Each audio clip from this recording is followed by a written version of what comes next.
Hi friends, good morning all of you. ఎలా ఉన్నారు friends? బాగున్నారా ఫ్రెండ్స్? ఈరోజు మీకు గోంగూర మటన్ కర్రీని ఎలా తయారు చేయాలో నేను మీకు చేసి చూపిస్తాను. మటన్ని శుభ్రంగా కడుక్కొని ఉప్పు, పసుపు, ఉల్లిపాయలు, పచ్చిమిర్చి, టమాటా, అల్లం, వెల్లుల్లి, కొబ్బరి పేస్ట్ వేసి 2-3 విజిల్స్ వచ్చేంత వరకు కొద్దిగా వాటర్ పోసి మనం ఉడికించుకోవాలి.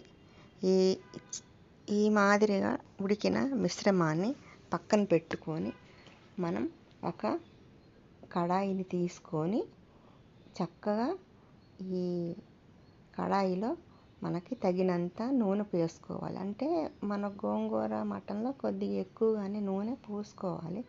ఇలా పోసుకున్న కడాయిలో చెక్క, లవంగ, యాలుక్కాయ వేయాలి. ఈ మాదిరిగా ఇందులో వేసిన చెక్క, లవంగాలు మనం ఈ ఉడికించిన మిశ్రమాన్ని వాటర్ లేకుండా వేసుకోవాలి. అంటే మనకి కుక్కర్లో ఉడకబడితే కాస్త వాటర్ వస్తాయి కాబట్టి వాటర్ పక్కన పెట్టి అందులోంచి ఈ మటన్ వేసి ఇందులో మనకి తగినంత కారం, ఎందుకంటే మనం ఆల్రెడీ పచ్చిమిర్చి వేస్తాం కాబట్టి మనం చూసుకొని తగినంత కారం వేసుకోవాలి. ఎందుకంటే గోంగూర కాస్త పుల్లగా ఉంటుంది కాబట్టి తగినంత కారము, తర్వాత చెక్క, లవంగ, ధనియాలు వేయించిన పొడి అంటే గరం మసాలా పొడి కూడా కొద్దిగా వేసుకోవాలి. ఇట్లా వేసుకున్న తర్వాత మనం చక్కగా గరిటెతో దీన్ని కలుపుకొని పొయ్యి మీద పెట్టి ఒక 10-15 నిమిషాలు మీడియం ఫ్లేమ్ మీద ఈ మిశ్రమాన్ని చక్కగా వండుకోవాలి. ఇలా వండుకున్న తర్వాత మనం కొద్దిసేపు తర్వాత కొద్దిగా కొత్తిమీర వేసుకోవాలి. ఇలా కొత్తిమీర వేసిన ఈ మటన్ కర్రీని మీడియం ఫ్లేమ్ మీద ఉడికించుకోండి. ఇలా ఉడికించుకున్న తర్వాత మనం మటన్లో ఉడకబెట్టుకున్నప్పుడు వాటర్ ఉంటాయి కాబట్టి ఆ వాటర్ని కూడా ఇందులో వేయాలి. ఇందులో వేసిన తర్వాత కొద్దిగా దగ్గరగా వచ్చేంత వరకు మనం ఈ కూరని వండుకోవాలి. ఇలా వండుకున్న కూరలో తర్వాత మనం గోంగూరని శుభ్రంగా కడిగి పెట్టుకొని చక్కగా ఈ గోంగూరని వాటర్ లేకుండా ఇందులో వేసుకొని దాని మీద మూత పెట్టుకోవాలి.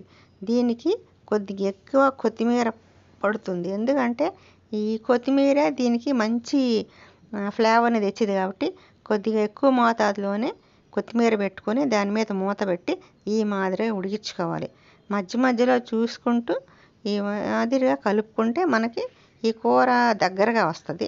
దీన్ని పప్పు గుత్తి కాకుండా మనం ఈ గరిటెతోనే ఈ గోంగూరని చక్కగా కలుపుకోవాలంటే మీడియం ఫ్లేమ్లో పెట్టి కలుపుకుంటే మనకి ఇంకా మెదపాల్సిన పని లేదు. ఈ మిశ్రమము మటన్లో ఈ గోంగూర చక్కగా కలిసి మనకి కర్రీ అనేది తయారవుద్ది. మరి చూసుకొని అడుగు అంటకుండా ఈ మాదిరిగా కలుపుకుంటే మనకి గోంగూర మటన్ కర్రీ అనేది రెడీ అవుతుంది. మీరు ఉప్పు తగినంత వేసుకోవాలంటే ఎక్కువ తినేవాళ్ళు ఎక్కువ, తక్కువ తినేవాళ్ళు తక్కువ చూసుకొని ఉప్పు వేసుకొని మరొకసారి కలిగి పెట్టుకుంటే మనకి గోంగూర మటన్ అనేది రెడీ అవుతుంది. చాలా టేస్టీగా ఉంటుంది. ఈజీగా ఉండే ఈ ప్రాసెస్ని మీరు కూడా ఒకసారి తయారు చేసుకొని చూడండి. సింపుల్గా చక్కగా మనం గోంగూర మటన్ని ఈ మాదిరిగా వండుకోవచ్చు. ఇలా వండుకుంటే చాలా టేస్టీగా ఉంటుంది కాబట్టి మీరు ఇలా ఒకసారి ట్రై చేసి చూడండి. మటన్ బిర్యానీలోకి అయితే ఇది చాలా బాగుంటుంది. రైస్లోకి కూడా బాగుంటుంది.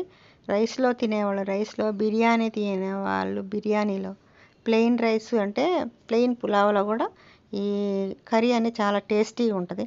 మీరు ఒక్కసారి ట్రై చేసి చూడండి, చాలా బాగుంటుంది అన్నమాట. ఇంకా మనకి మటన్ గోంగూర అనేది రెడీ అయిపోతుంది. మనం నూనె కొద్దిగా పైకి వచ్చినట్టు కనిపిస్తుంది.